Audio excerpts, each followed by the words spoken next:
You're listening to Radio Kidnappers, the voice of Hawke's Bay. For the first time this year, it's our pleasure to have in the studio Lou from Wardini Books in Havelock North. How you going, Lou? Very well. Happy New Year, Ken. Happy New Year to you. Hope you got some nice treats and you had a bit of R&R. Definitely. You look like you got a bit of a bronzy up, being out in the sun. I've been outside a few times. Yeah. Good on you. And same, would you know? No. You look like you've been inside. Maybe you've got a factor 50 on the whole time. My English skin, you know. Yes, you're an English rose. I am an English rose, indeed. We've got 3 great books to review today, but before we get to them, just remind our listeners, we want to come and see you. Where are you? We're 16 Tomato Road, Havelock North, and 44 Hastings Street in Napier. And did you sell a lot of books for Christmas? Sold a lot of books. Yeah. Wouldn't even be able to put a figure on it, but just, yeah, lots of happy customers going out with armfuls of presents. So it's wonderful. Thank you, Hawke's Bay. And The Sloth Who Came to Stay. This is Margaret Wilde, illustrated by, I don't know if that's To or Toe, Vivian Toe. Vivian Toe, we'll go with that, yeah. Yes. Margaret Wilde's a very well-known Australian children's writer. I believe she's Australian, hope I've got right now. Yes. And this one is, you know how we're busy all the time? Everyone's busy. And you say, how are you? And they go, oh, busy. And it's almost like a badge of honour. But it's contributing to this global anxiety pandemic. So this is a children's book that seeks to address that in a very kind of kiddie, lovely way. So this is little Amy, and she comes home one day from the park and says, look what I found. And she's got a sloth. And they're like, where on earth did you find that?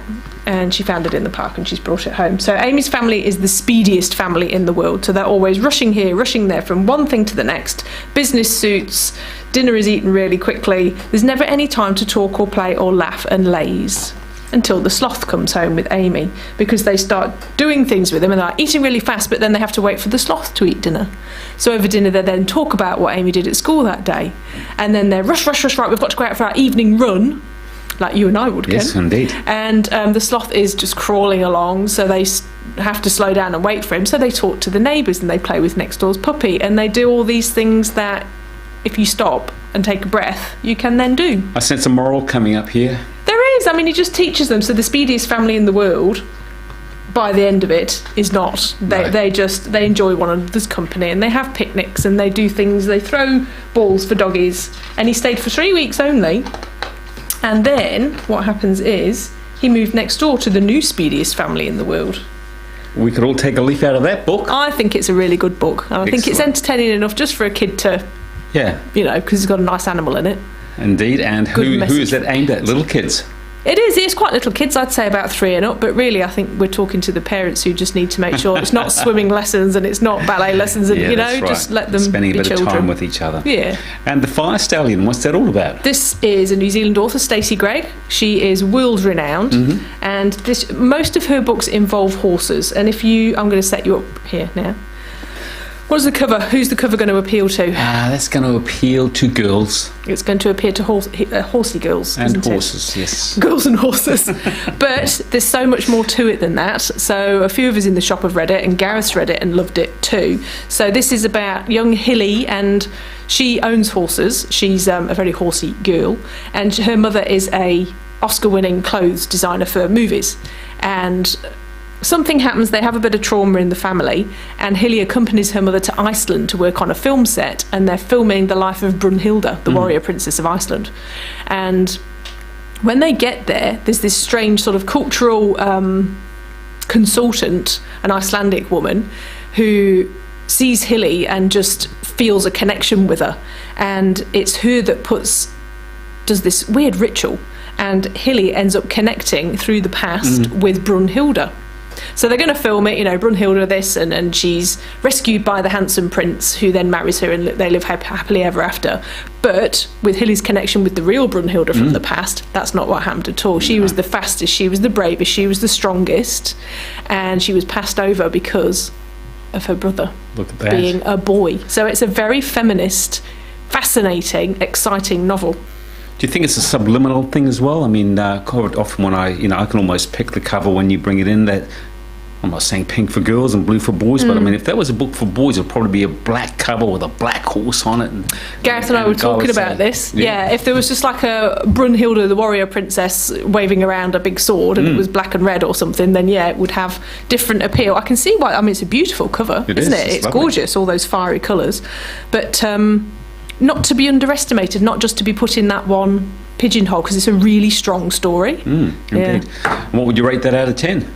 A good 9.5 out of 10. That's just about as good as it gets. She's a fabulous author. And our last book we're going to review today is Call Me Evie. This is a New Zealand author as well, but he is living in Australia. So it's J.P. Pomari, I think that is. I'm not quite sure how you pronounce that surname. And it's a New Zealand thriller. So it's set up in Makatu. Is that Bay of Plenty? Yes, they make pies. Oh, Makatu pies. Are they good pies? Oh, they're lovely pies. I love a pie. Do you like pies? Yeah, I do. Oh, no, you don't. Well, you'd have a vegan pie, wouldn't you? Yeah, I would. Yum. I'd have a non-meaty pie. Anyway, we digressed. So I'm not sure if there are any pies in this book or not. There should be, shouldn't there? So this is about a young woman, and they're on the run, basically. So they're from Australia. She is with a man who is much older than she is. You're not quite sure who he is and what the relationship is. That kind of gets unravelled throughout the book. But he's saying, we have to be on the run and I have to look after you.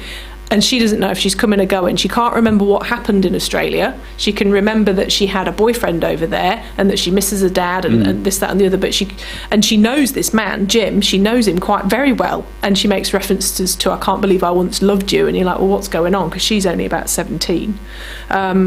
So it's one of those unreliable narrator things. So they're holed up in this cottage in Makatu, and he's forever trying to... she thinks he's drugging her, but he says that he is looking after her mental and physical well-being. So, like, which one is lying? He does appear to go off the deep end every now and again. She's forever thinking, do I escape? What's going? Trying to get in touch with people back in Australia.